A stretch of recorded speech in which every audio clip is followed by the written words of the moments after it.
Hello and welcome to Comic Culture. I'm Terrence Dollard, a professor in the Department of Mass Communication at the University of North Carolina at Pembroke. My guest today is graphic novelist Christopher Williams. Chris, welcome to Comic Culture. Now, Chris, I had a chance to look over some of your work before our conversation today, and I'm struck by the subject matter. This is not what we would consider to be a traditional comic, and this is why I was saying graphic novelist. You are writing in a style that could be written as a prose novel, very heavy subjects, but very well done. So when you are coming up with your ideas, why are you pushing it in the graphic novel direction rather than maybe a prose? I mean, really, because I don't feel like I'm a very good writer. I've just always been interested in art, and for a long time, specifically making comics. And I feel like the sequential art form can better serve what I'm trying to get across than I probably could through just standard prose. It's interesting because looking at the presentation, I was looking at, was it Recent History? Recent History, Yep. Yes.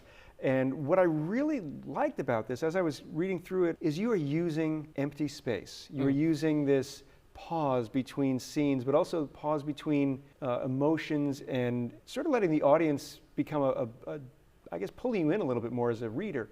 So when you are thinking about it, again, it's cinematic, it's like a novel, it's all of these things put together. So how do you sort of use this empty space in what we expect to have, images to your advantage?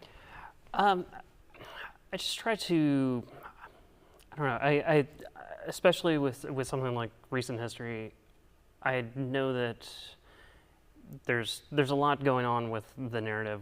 I try to put you as much into the main character's mind, Simon, and he's dealing with a lot of stuff. It takes place over the last week of 1999, where people are worried about Y2K and what's going to happen the next week. Is all of civilization going to crumble?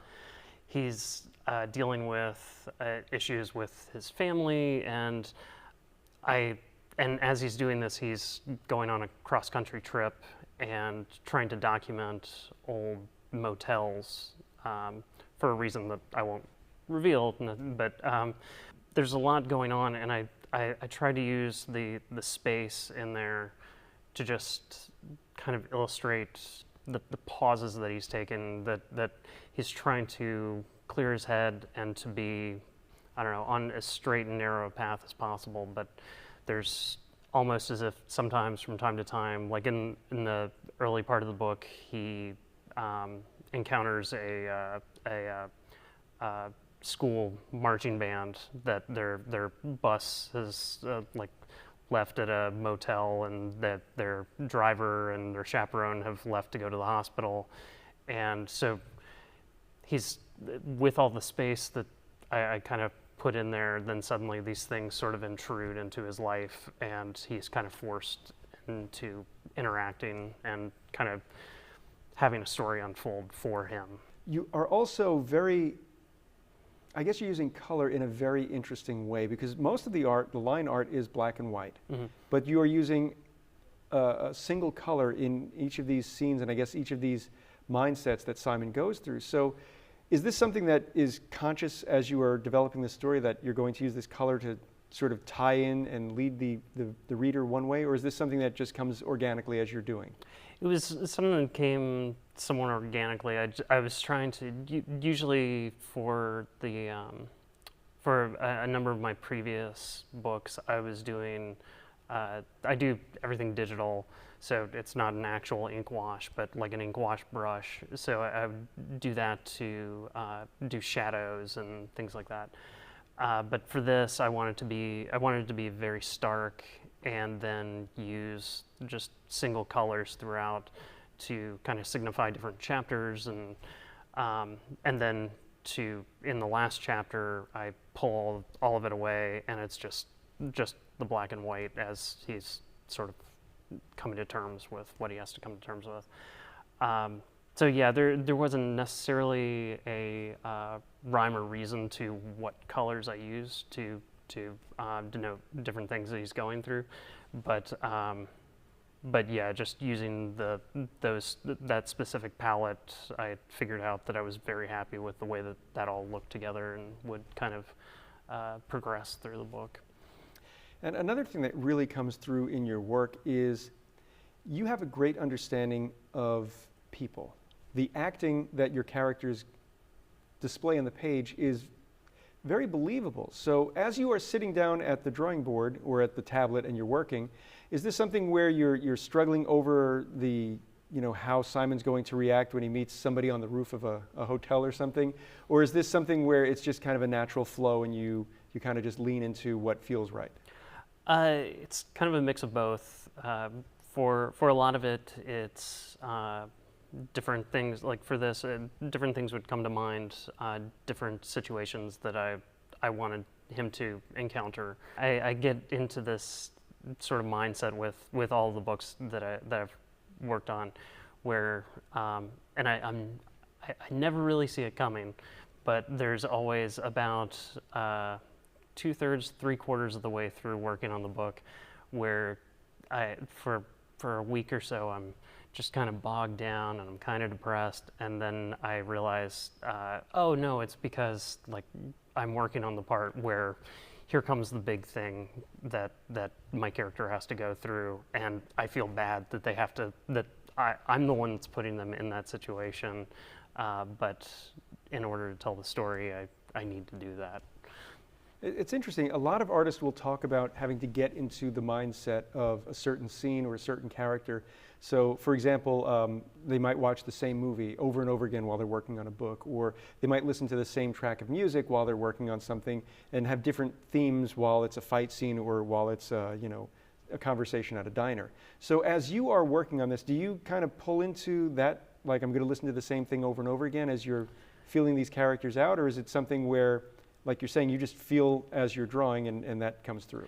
Yeah, I usually very early on, I'll start pulling together a playlist of songs that will sort of inform the, as much as I love the sequential art, the art form, and like the limitless possibilities of things that you can do within it, there isn't sound, and so sometimes I kind of need that aspect. So making playlists of music that I think like kind of fills out different emotions that I want to evoke, and then I go for a nice long walk every day, and usually that's a good time for me to kind of think about what I need to do either that day or the next day with the narrative moving forward. And then in the end, for almost all the books I've done, I make a playlist that I put into the books, a suggested playlist for each chapter or the entire thing, just to sort of inform it a little bit. And you can read the entire book without it, but maybe if you go back and listen to those songs for those chapters, maybe you take something else out of it. It's interesting. It reminds me of the Michael Nesmith album, The Prison, which he wrote essentially a short story for each of the songs that you would read while the song was playing, so you could kind of get the soundtrack of what he was feeling. And it is interesting how different things inform artists and how you're able to tap into an emotion that a songwriter has put into something and put it onto sequential art. And also cinema has a great way of doing that. And I'm thinking about your storytelling, which, as I mentioned, you use empty spaces and you use a lot of dramatic pauses here and there. So as you are sort of conceptualizing the book and working on how the pages are going to be laid out, are you thinking in terms of, I'm the cinematographer at this point and I need to get the angle just right, or are you thinking, I want to be inspired by this and I'm going to sort of go by the way Hitchcock might have told this story? A lot of it, for a very long time, I've all the sequential work that I've done has been since late 2018, early 2019. So when I say a long time ago, a couple of years ago, but for a long time it was just kind of adhering to a 3-panel per page structure, and with that, then it's widescreen. Every panel is like, I can kind of make it look like you're watching a movie. But what I've tried to do is to transition out of that and to kind of break free. So something like I Lived in the Clouds or Recent History, taking the cinematic approach, but not kind of confining it to a box. For me, it's more fun to do that, but it's also because there's something very comforting about, here's 4 lines that I have to draw everything within that.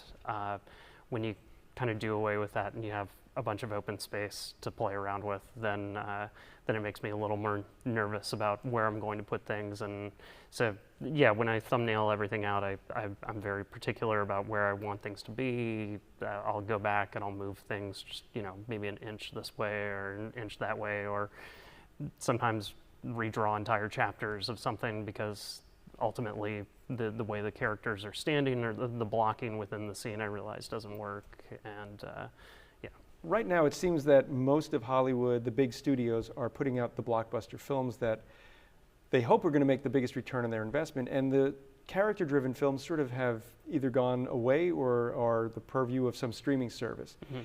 And it's interesting because comics are moving in the opposite direction, where it seems readers are not necessarily, not that superheroes are losing their appeal, but a lot of readers are moving into the character-driven smaller stories that have an emotional connection rather than, where you have to stop Thanos. As someone who is a comic reader, and you're wearing a Maid shirt, the classic Matt Wagner. Oh no, this is a Madman. Madman. Sorry.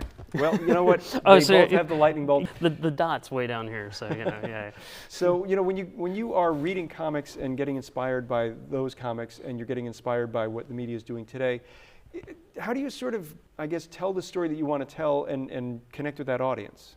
I was born in 1980. My prime time for being into comics was during the Image Comics boom, like in the early 90s. And so most of my comic collection now is still like from that era. I looked through all those books, but it didn't feel like there was a lot of substance. Even when I was younger, it didn't hold my attention as much as something like when I came across, when a friend of mine introduced me to Love and Rockets when I was in college. That immediately grabbed me because it was just very down to earth. Even the early stories with Maggie the Mechanic, like it's still, it's still Maggie. She still like feels like a real person, even though she's like way off somewhere doing pro solar mechanics with a dinosaur, and yeah, sorry, I think I went way off the range there. Well, I mean, comics are interesting. I think Love and Rockets is sort of that gateway for a lot of us because it's a beautifully drawn book. Mm-hmm. The brothers Hernandez are both immensely talented, and Jaime in particular. He combines that really sweet Archie style with some really emotional grown-up material, and it's again that stark contrast to I'm not going to say a particular studio, but they tended to be a little bit more bombastic, a little bit more exaggerated anatomy, and the stories weren't quite there. So it's, I think, again, the modern comic readers are a little bit more sophisticated. Mm-hmm. And when you are creating content, are you thinking about that audience, or are you just thinking, I have a story to tell? I'm thinking that I have a story to tell, and it's one of the hard things is, or for me at least, was that to get over my fear of sharing things, and because a lot of my stuff, even though a lot of the characters in my books are not white males, but there's still like something that I feel that I'm trying to convey through them, and so I don't know. I feel like once I was able to kind of get over the hurdle of feeling like I could share, and that there wasn't anything for me to be scared of. There's still stuff for me to be scared of. I'm still scared every time I get ready to put something out. But what I focus on is that odds are if I feel a certain way with what I'm trying to present through a book, then it's very likely that someone else out there feels the same way. And not necessarily everybody, but someone might feel the same way, and they might feel the way that I have felt for a long time, and that's like, I'm the only one that feels this way. I'm the only one that's going through this. And so it's important for me, and I try to encourage other people to be able to write the stories that they want to write and put them out there, because if you can connect with those people, then I think that's I don't know, it makes the world a much better place. And there's a place for super cross-hatching, exaggerated muscles and that sort of thing, but I personally just don't find it as interesting anymore. What I find interesting is you said fear. And I think a lot of creators are, we tend to be afraid of what someone else is going to think. And I know that for my students here at UNC Pembroke, if you give someone criticism on their project, they can take it as a personal criticism rather than a way to perhaps improve their work. So as somebody who is a professional artist outside of the comics arena, did that help thicken your skin to take the criticism from maybe an editor or that beta reader who's going to tell you, oh, you know what, page 15 it needs a little of this or it needs a little of that? Or was it something where you're still kind of getting those bruises when someone tells you that they don't get that particular bit? Yeah, it's still sometimes when I get that, I'll get questions back. I'll be really proud of something that I've done, and I'll pass it off to someone. And they're like, oh, I just... What happened there? And like, oh no, it's pretty clear, right? And no, it's not. And yeah, I mean, you want everything that you make to be just great the first time out, but I don't know, that would make it way too easy. So I mean, with a lot of the work that I do, I now like. Usually a couple rounds of editing, like I do it myself, I'll go back over it, I'll take a little time to step away from something and come back. But yeah, like years of like taking art classes in college and high school and all that, and then being a gig poster artist for like 20 years now, and talking to someone at a club and they're like, Joan Baez's agent didn't understand what that poster was about, and it's like, oh, okay, well, that sucks. but yeah, the criticism kind of it's not always great, but I feel ultimately it's really important, because as long as the criticism comes from a good place, or even like bad criticism, you can still like kind of go down and figure out like what that's rooted in, and hopefully pull something good out of that. And yeah, I don't think that the short answer, yeah, the criticism it still kind of hurts, but ultimately I'm happy to have it whenever it happens. So one of the things that indie creators can do in order to find an audience is to go to conventions. And you and I met at HeroesCon this year. We were introduced by Ruth and Darren Sutherland, who are, I think, the greatest part of the comic community are people like the Sutherlands, who are reading so much different material and trying to share it with as many folks as possible. So when you are at a convention and you meet people who are either, I'm here because John Romita Jr. is here, right, and you've got people who are here because they know you're there, how do you sort of work to get people who are at the convention to kind of take a moment to look at what you're doing, have that conversation, and maybe they're going to check out your website or buy one of your books? I'm not very good at that. I'll usually let people, I don't want to, because my work deals with a lot of heavy topics, and usually stemming from some aspect of my depression or loss or trauma or something. I I feel bad, trying to push stuff on people. I'll usually let them come up and look through, and if they have questions, then I'm happy to answer the questions or to engage with them. But I don't feel like my work is necessarily something that I should stand out in front of the table and say, hey, you should read do you have a parent with memory loss? Well, you're really going to like this one. So. But again, it's something that is so important to a lot of creators, and that's where you and I had a chance to speak. And what I really liked about what happens at a convention, especially when I get to meet someone who I find interesting, it's a chance to explore new ideas that I don't normally get exposed to, because I'm working, I'm doing this, I'm doing that. I don't have a chance to read a lot of comics. So when I get exposed to something that's new and interesting, it's a great part of a convention. So when you are there and you're talking to someone, I know it's not comfortable for you. Yeah. But it's a great opportunity. And do you have that moment where you can see somebody who maybe is a little hesitant, but you can kind of see that switch click, because you do engage them in a way that isn't, I'm not trying to sell, but I'm trying to be a person. Right. And they click to you on that emotional level.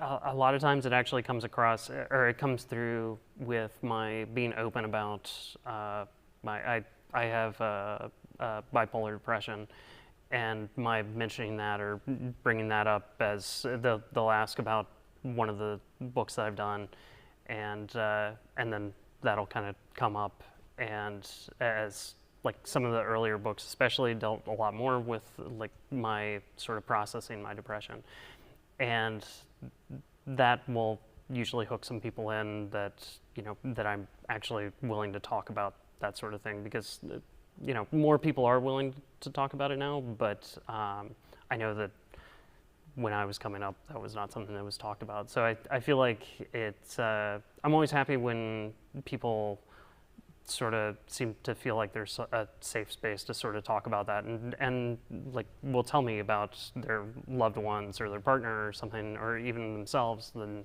these things that they've gone through, and yeah, just how important it is to share stuff like that. You self-publish your material, so how do you sort of negotiate the day job, the discipline it takes to create content, and then finding a way to get the book into the hand of the customers by literally getting it published? I just kind of barrel through. Every morning I get up really early, I work for several hours, and just try to keep, like, as soon as I finish something, then I push it out the door and get the next thing moving. And yeah, I just kind of, as part of like sort of therapy for myself, I just kind of I feel like I have to just keep moving, pushing forward. And you mentioned that you work digitally. Mm-hmm. So is it difficult for you to finish a page simply because you have so many possibilities to undo or try it again? And it's sometimes, but I have a little note above my desk that says sometimes a page just has to tell the story. And so if I feel like the page has done that, then I let it go. And even if I'm like, well, but maybe if I worked on it for a couple more hours, like, no, save that energy for the next page. And yeah.